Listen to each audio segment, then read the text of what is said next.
लेकरांना काहीतरी पौष्टिक आणि खायला द्यायचं असेल आणि त्यांच्या जिभेचे चोचले जर पुरवायचे असेल तरी सोपी आणि झटपट होणारी रेसिपी.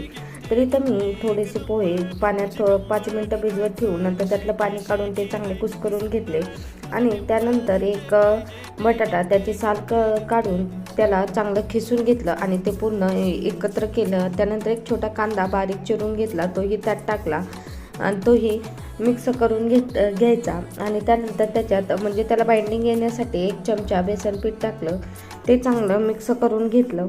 आता ह्यात तुम्हाला आवडीनुसार तुम्हाला जे हवे किंवा तुमच्याकडे जे मसाले अवेलेबल असतील ते तुम्ही टाकू शकता आणि तुमची मुलं जर तिखट खात असतील तर त्यात थोडंसं तुम्ही लाल तिखटही टाकू शकता, परंतु माझ्या मुली तिखट खात नाही त्याच्यामुळे मी ह्यात फक्त सुहाना मसालाच टाकला आहे, कारण माझ्याकडे बाकीचे इतर कुठलेही मसाले नव्हते.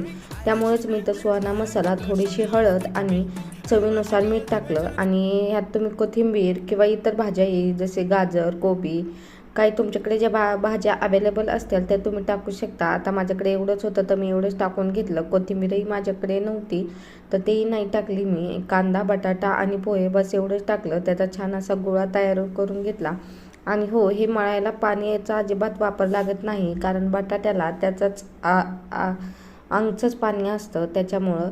आणि त्याचे चांगले छोटे छोटे मी गोळे तयार करून घेतले आणि त्यानंतर गॅसवर तेल गरम करायला ठेवलं आणि एकदम कडक तेलात मी हे गोळे परतायला टाकले. मीडियम टू हाय फ्लेमवर हे चांगले क्रिस्पी होईपर्यंत गोळे तळून घ्यायचे. गोळे नाही म्हणजेच त्याला कटलेट असंही म्हणतात, पण कटलेटमध्ये भरपूर काही काही टाकलं जातं, परंतु माझ्याकडे जे अवेलेबल होतं तेच मी इथे टाकून मस्त असे क्रिस्पी पोह्याचे कटलेट तयार केले आहेत आणि ते तुम्ही मुलांना सॉसबरोबर किंवा दह्याबरोबर खायला देऊ शकता. आता इथं माझ्या मुलींना दही आवडत नाही त्याच्यामुळे मी त्यांना